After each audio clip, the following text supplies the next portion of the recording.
want to write better English? In this video, we discuss 4 ways to improve your written English. The first 2 are the most important. Let's get started. This is the first thing you must do. If you want to write English well, you need to read in English a lot. I'm not talking about reading a little every now and then for a couple of weeks. That's not enough. Your reading has to be consistent and ongoing, which means you need to adjust your routine so you can read in English every day. This is not optional. It's impossible to improve your writing without a lot of reading. First of all, reading increases your vocabulary. Without a strong vocabulary, it's impossible to write English well. Imagine having to write an English essay titled, "The Best Diet for Weight Loss," without knowing words like calorie, appetite, nutrition, supplement, or intake. It's going to be difficult. More importantly, reading helps you write in a way that conforms to grammar rules. The reason non-native speakers make many writing mistakes is that they don't have enough exposure to correct English.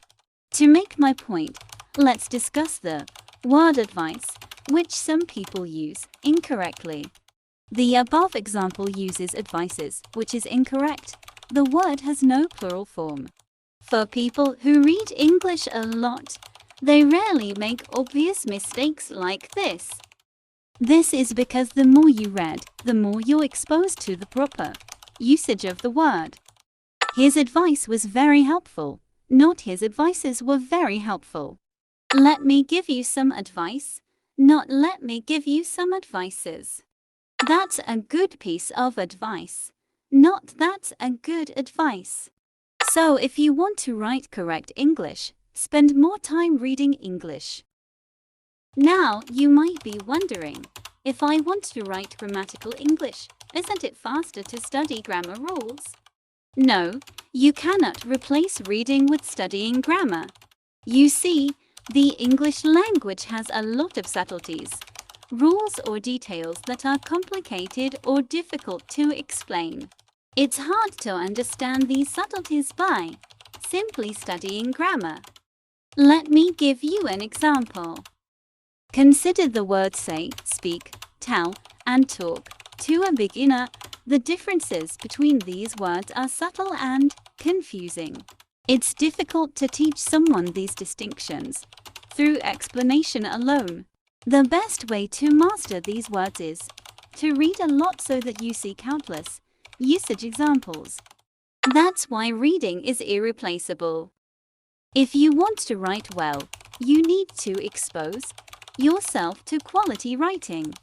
If you read something that's full of mistakes, it will have a negative influence on your written English. My favorite type of reading materials are books. In terms of quality, books are superior to content on the web. Most books are reviewed carefully by professional editors before they get published, so they have very few grammatical errors. That's why reading books is the best way to expose yourself to quality writing in English.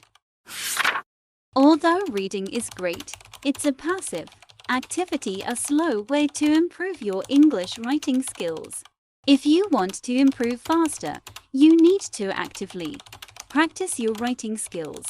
But how should you practice? Should you write in English about a random topic? Should you start writing a diary in English? While these writing exercises could be useful, I have a better practice idea for you. You see, the problem with writing English on your own is that if you make mistakes, which you definitely will, there's no way to correct them.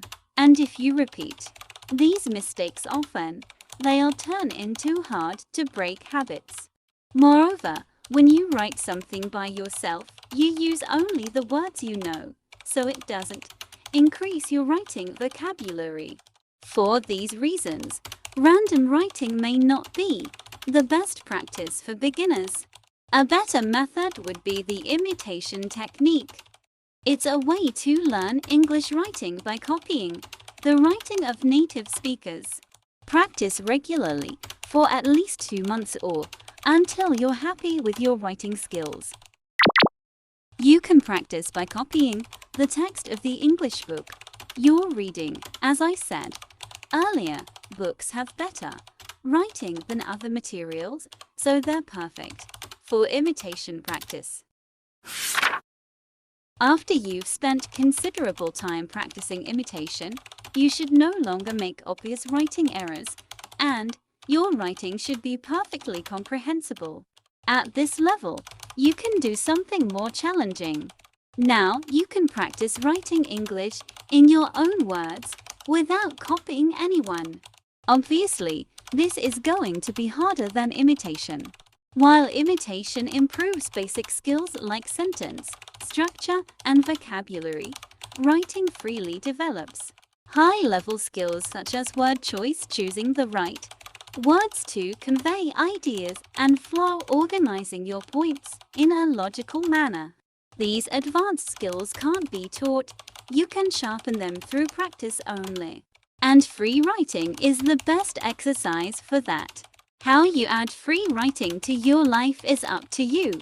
If you're serious, you can add it to your practice schedule.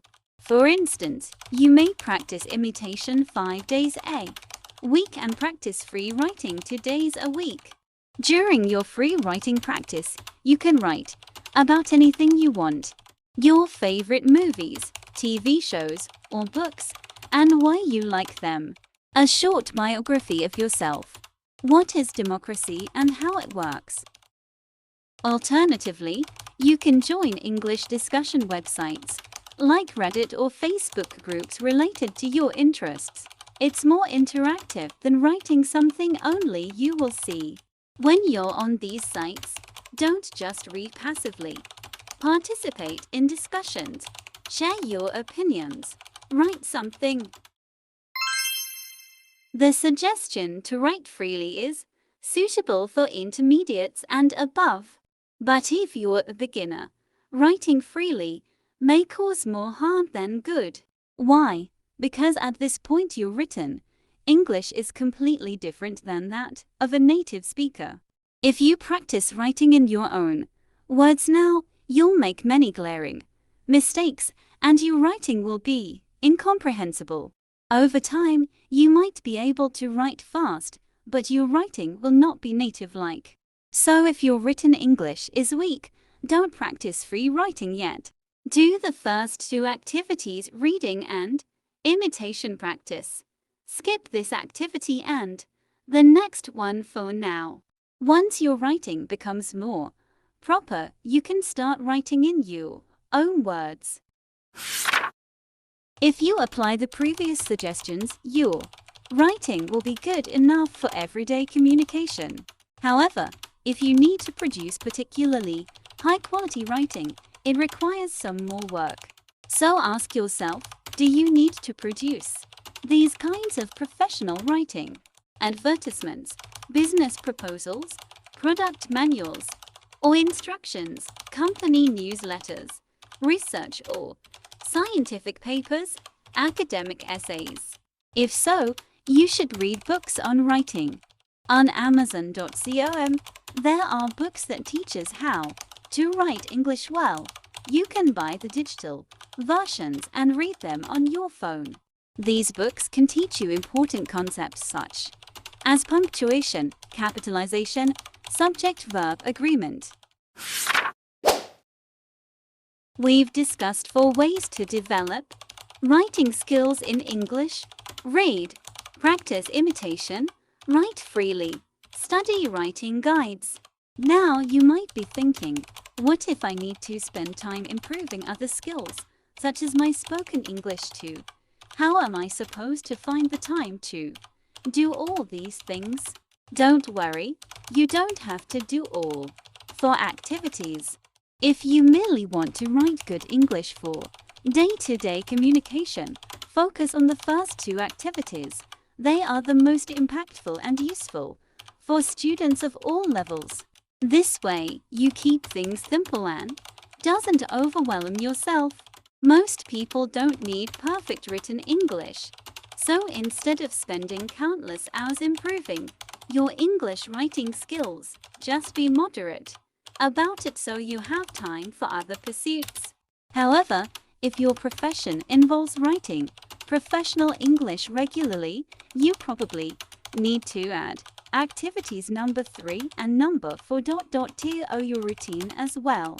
You'll have to work harder than most, but that's what it takes to become proficient at English writing. Thanks for watching. I wish you success in improving your English writing skills. If you enjoyed this video, don't forget to subscribe. Hit the like button. Your support means the world to me. Stay tuned for future uploads. Thanks for watching. Subscribe for more.